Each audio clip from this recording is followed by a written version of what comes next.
यादव समुदाय के लड़कों के द्वारा एक लड़के की हत्या कर दी गई है और धौंस जमाया जा रहा है। जी, सबसे पहले तो ये कहना चाहेंगे कि जो लोग भी किसी का नाम लेकर धौंस जमा रहे हैं, उनको पहले ये समझना चाहिए कि जब जीते नहीं है तब तो उनके नाम का इतना धौंस करेंगे। जीत जाएंगे तब तो फिर जीना मुश्किल करेंगे लोगों का। जीना मुश्किल करेंगे, सही बात। तो ये समझना चाहिए। और नीतीश जी से भी हम ये कहना चाहेंगे आपके चैनल के माध्यम से कि आप जो ढोल लेके पूरे बिहार में घूमते रहते हैं कि हम सुशासन की सरकार चला रहे हैं, और दिन दहाड़े किसी को लाठी डंडा पत्थर से कूच कूच के मार दिया जाता है।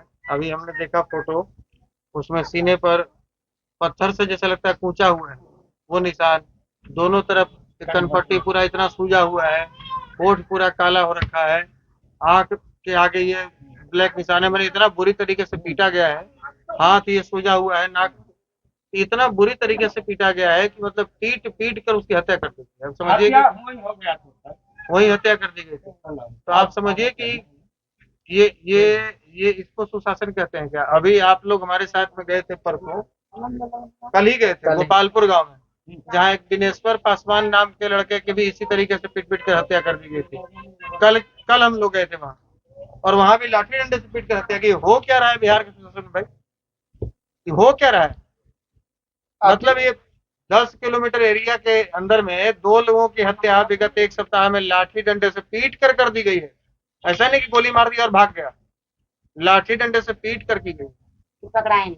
आप अब भी बताइए। आप भी इस लोकसभा के प्रत्याशी हैं, आपका भी एक दायित्व बनता है और देखिए जनता का एक्सपेक्टेशन है देखिए, आपसे। आप प्रत्याशी अलग चीज है। प्रत्याशी तो चुनाव तो आता जाता रहेगा, और उसके जो लिए हम तो जनता बात का नहीं करेंगे। एक्सपेक्टेशन है आपसे, किस तरीके से कार्रवाई की हम मांग करना पहले भी चाहेंगे आप? 12 साल से लगे हुए हैं, जहाँ भी किसी के साथ समस्या होती है हम लोग पहुंचे हैं। आज भी हमको इस घर से कोई फोन थोड़ी आया है, हमको जानकारी मिली कि हाँ इस तरह की घटना घटी, हम चले आए।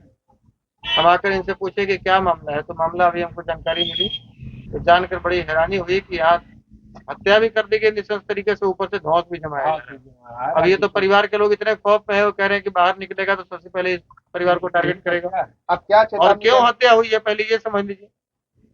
हत्या क्यों हुई है?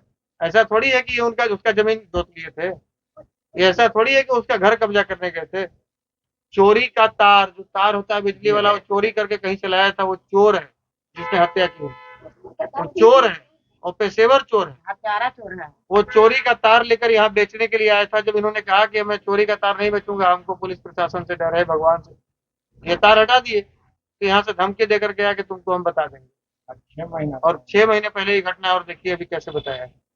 ये तो सुशासन है। आज आप इस पीड़ित परिवार से मिलने आए हैं और जिस तरीके से इन पीड़ित परिवारों को सुरेंद्र यादव का धौंस जमाया जा रहा है, सुरेंद्र यादव का नाम लेकर, आप क्या चेतावनी देना चाहेंगे उनके गुंडों को, उनके गुर्गों को देखिए, जो सबसे इस पहले तरीके तो का? अभी जो जिनके नाम पर धौंस दिखा रहे हैं, वो जिसको भी अपना बाप मानते होंगे, उनके बाप भी लड़ने के लिए नहीं आए। और आज उनके बाप में दम है तो जरा बचा के दिखा दे। जिस बाप का नाम ले रहे हो कि बाप हमारा बचा लेगा, वो दम है तो जरा बचा के दिखा दे। और हम लोग लड़ते ही आए हैं लड़ाई, यहाँ से लेकर दिल्ली तक 42 मामला 36 मामला हमारे ऊपर हुआ है।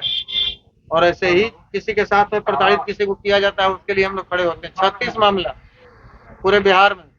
और कोई निजी मेरा अपना किसी का, हम किसी का जमीन जोतने के लिए नहीं हमारा मामला हुआ है। सब ऐसे ही मामला हुआ है कि कोई किसी को सता रहा है, उसके पक्ष में जाके खड़े हुए हैं। कभी बिहार बंद करवाए, कभी रोड जाम किए हैं, कभी किसी के लिए कुछ किए हैं, कभी कुछ किए हैं, कभी दिल्ली में प्रोटेस्ट किए, कभी बिहार में किए।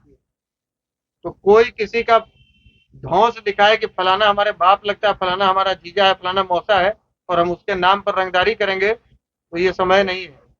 और यहाँ जो इनका परिवार चला गया वो तो वापस नहीं कर सकते, लेकिन हम इतना विश्वास दिला सकते हैं कि अपना नंबर यहाँ हम छोड़ के जा रहे हैं, और इस परिवार को ये विश्वास दिला के जा रहे हैं। बहुत लोग आएंगे जाएंगे, नेतागिरी करेंगे, हमको ना नेतागिरी से मतलब है और ना इनसे वोट मांगने आए। हम इनसे वोट के लिए बात नहीं कर रहे हैं और ना कभी करने आएंगे। इनके दुख में इनके साथ खड़ा होने के लिए आए हैं। और यदि आगे से कोई उंगली दिखाता है, आगे से यदि इनको कोई उंगली दिखाता है, हाथ लगाने की तो बात छोड़ दीजिए, उंगली दिखाता है तो अपना नंबर छोड़कर जा रहे हैं कि हमको फोन करेंगे, उसका उंगली उतार लिया जाएगा। अभी नंबर इनका हम देके जा रहे हैं। तो जिनका नाम लेके धौंस जमाया जा रहा है वो भी अपराधी प्रवृत्ति से हैं और अपराध माफिया है माने जाते हैं इस क्षेत्र के, मगध क्षेत्र के। आप उनके बारे में कह रहे हैं कि उंगली उतार लेंगे, जो कहाँ तक आप कहना जो चाहेंगे? भी किसी का भी नाम लेकर जो उंगली दिखाएगा, उसका उंगली उतार लिया जाएगा। गट्टा दिखाएगा, गट्टा काट लिया जाएगा। एकदम साफ साफ कह रहे हैं। रंगदारी नहीं चलेगा, अपराधी रंगदारी नहीं चलेगा। जनता जब जागरूक हो जाता है तो अपराधी को भागने के लिए मैदान कम पड़ जाता है, अपराधी को भागने के लिए मैदान कम पड़ जाता है। यही समाज के लोग थे जिसको धौंस दिखाकर नेताजी का नाम लेकर वो कह रहे हैं कि हम उसके नाम पर रंगदारी दिखाएंगे। गया में यही समाज के लोग दौड़ा दौड़ा कर मारे थे नेताजी को, भुला गए? रंगदारी दिखाते हैं। जनता जागरूक होगी, रंगदारी दिखाएगा, भागने के लिए बाजार कम पड़ जाएगा, बाजार कम पड़ेगा, धरती कम पड़ जाएगा। नेताजी को बता रहे हैं, आपके चैनल के माध्यम से भेज दीजिएगा वहां तक वीडियो। और हम इस परिवार के साथ खड़े हैं, इस परिवार के साथ खड़े, नंबर देकर जा रहे हैं। दोबारा अगर किसी ने अपना बेटा जन्मा है, माई का दूध पिया है, तो जरा यहाँ उठा के दिखाए तो समझाए थे, उसके औकात बता देंगे। घर का खपड़ा खपड़ा चुन लिया जाएगा। नेता का धौंस दिखाते हो, रंगदारी का धौंस दिखाते हैं। ये थे आशुतोष कुमार जी। आप लोग देख रहे हैं कि सुरेंद्र यादव के गुर्गों के द्वारा जो धौंस दिखाया जा रहा है, उनको खुली चेतावनी दे रहे हैं कि अगर आज के बाद अगर फिर से इस घटना की पुनरावृत्ति करने की कोशिश की गई तो उनके उंगली अगर दिखाने का कोशिश किया तो गट्टा उखाड़ के फेंक दिया जाएगा, उनका खपड़ा नोच के फेंक दिया जाएगा। देख सकते हैं कि किस परिवार है, इनका स्टेटमेंट भी आपने सुना। ये उनकी भाभी है, भाभी नहीं, पत्नी है। ये पत्नी है, वो बच्ची है और ये